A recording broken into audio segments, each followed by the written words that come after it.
McNulty's Book Corral. You know, this is the channel where anything can and will happen. You know, when I walked into the room here, I smelled something musty. I smelled something pulpy. I smelled pulp paper and dust and cobwebs. I smelled perfume. I smelled jasmine. I smelled, and I thought about the exquisite figure of a beautiful woman. I smelled gun oil. I smelled gun smoke. I smelled death. That's right. Today we're going to take a sneak peek into the Pulp treasure chest. I've talked about books, I've talked about comics, but rarely have I discussed magazines. That's another aspect of collecting. I mean, the magazine market today is nothing like it used to be. And I'm going to show you some interesting treasures. So let's take a look at a couple of things. And the first little treasure I'd like to show you is a 1940 picture storybook for the Seahawk. 1940 production starring Errol Flynn. Here is the back cover. This is exactly what it claims to be. It is a picture book with a brief synopsis of the film itself. And it's interesting to me because it has stills in here that I've never seen glossies of. And I have a really good collection of stills from the Warner Brothers of the Seahawk, from the Seahawk. But there are several in here that I don't have copies of. I wish I could find them. I really don't collect that material anymore. But here you go. Here's a couple. So it retells the story. This was obviously meant as an advertisement for. Let me just show you these. As an advertisement for the movie starring Errol Flynn, the great Errol Flynn. It is a great film. And this is really a nice treasure. By the way, this is not necessarily rare. I see this on the aftermarket on eBay all the time, and it's not always expensive.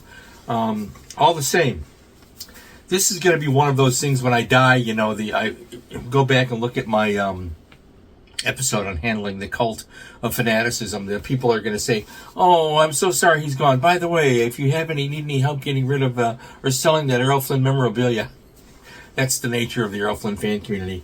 In some regards, certain people, they wait till you're dead to be nice to your family. Anyways, this is a neat little treasure for you Errol Flynn fans out there. One of the Pulp treasures from the treasure chest. Here is Rugged Men from March. We have a scan of this coming up. This is really one of those men's magazines. Let me take a look. What was the date of this? This was March of '59. The Harlots Wanted My Blood. The Man Who Was Really Dracula. Fire Ants Ate Me Alive. This is the type of stories you used to get, and there is nothing on the market today like this stuff. Nothing. This is a bygone genre, and you get a lot of pictorial things. Yeah, and you get those pictorial things that lend themselves to all sorts of imaginative ideas. Okay, so anyways, fun material to have if you're into pulps. The Man Who Was Really Dracula. Really good stuff. So that's a real treasure. Here's a standalone I want to show you. This is fun. I don't think this is rare, and I think it only sells them between 20 and 30 bucks on the aftermarket. It's a 1977, The Famous Monsters of Filmland Star Wars Spectacular. I know a lot of collectors that have this, that they hung on to it. I wish I had hung on to everything from Star Wars from back then, but I didn't.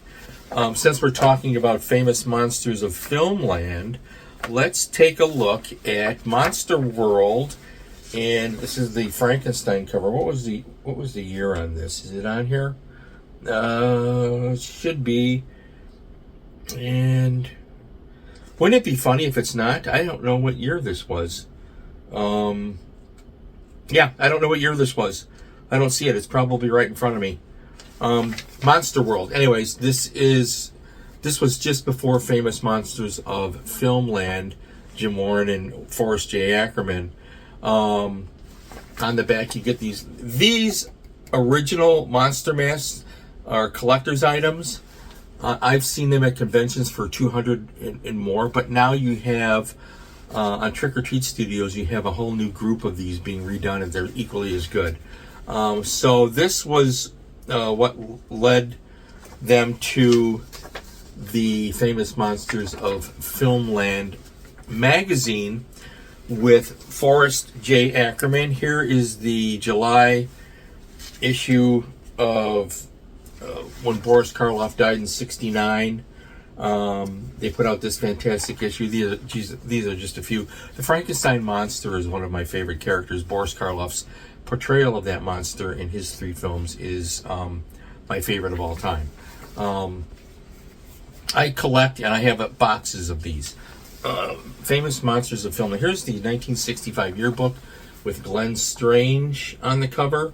Great, great material. So I met Forrest J. Ackerman at a convention with Ray Harryhausen, Brink Stevens, and Glory Ann Gilbert. And let me show you some pictures coming up here of myself with Forrest J. Ackerman and Brink Stevens, a wonderful young lady, a film actress. I'm sure many of you know who she is. I interviewed all of these people except Glory Ann Gilbert. I didn't get a chance to interview her.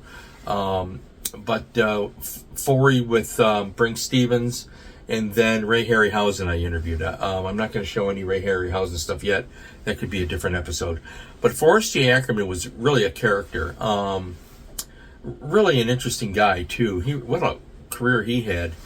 And so here's a picture of Forrest J. Ackerman with Glory Ann Gilbert, who is a actress model. And as you can see, she has certain aspects of her. She's beautiful. And anyways, funny story about Forrest J. Ackerman. When she walked up, I was talking to him prior to the interview, and Glory Ann Gilbert walks up to Forrest J. Ackerman. Take a good look at the picture. She's wearing a very interesting dress, and the back of it was completely open, by the way. And the front left little to the imagination, which is frankly, the way it should be. I like the fact that there are still women in the world that like to be beautiful, and they don't get mad if you say that. Oh yeah, you know. Anyway, Forey Ackerman took one look at her and he quipped, "What a lovely dress! Next time, can you wear it backwards?" And so, I mean, what can I say? It's the greatest quip I've ever heard. I mean, it was so fast, so spontaneous, and she giggled and posed, and we all really enjoyed it, okay? Let me tell you that. It was just fantastically joyful. And I don't even remember what magazine the interviews ended up in, but anyways, Forey J. Ackerman was quite a guy. One of the few guys I knew who could wear a Hawaiian t-shirt and then put on a Dracula cape and show off his Dracula ring and make it seem perfectly natural. So anyways, memories. What can I say? So, Famous Monsters of Filmland. I don't know if the magazine is still out there. It was, it was changed over, I think, in the 90s or so. Or the early millennium. It was run by a guy that was just a nothing guy, and Forey is gone now. I think Jim Warren is still out there somewhere, and he was a talented guy too. It was a great magazine, so I collected these, so from the Pulp treasure chest. And finally, recently, I showed you the Roy Rogers, John Buscema